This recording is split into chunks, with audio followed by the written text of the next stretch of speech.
Jacob sends his women and children on ahead of him as well when he's going to meet Esau. He remains back alone.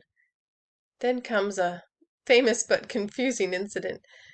At the beginning of this part of the story, it mentions angels coming to meet Jacob, but then we don't hear anything else about it.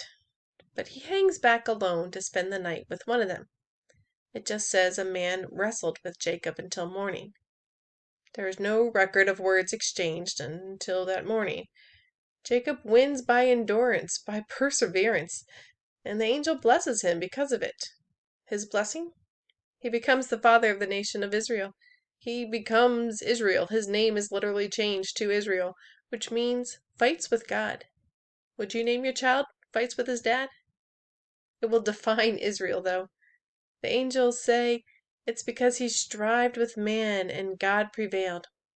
Jacob struggled with Laban and won because of the Lord.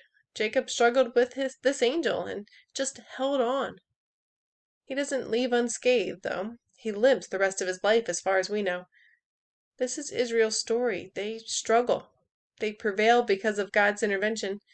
They will struggle even with God, but they will prevail because there will always be a remnant just holding on.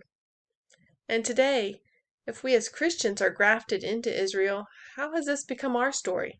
Are we fighting with God? Christians blame God for the bad things that happen. Accusations are hurled at God.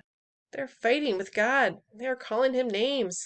They're saying he's something other than love, holy, good.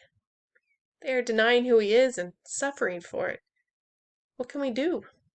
One, we can just hold on. We don't let go because we know in there somewhere is the real truth and it's what we want. But better, we can surrender instead of struggling.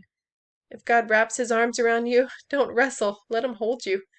Give up the fight and let him carry you through. Rest in his arms. Know that he is love. He is holy. He is good. And let that be enough.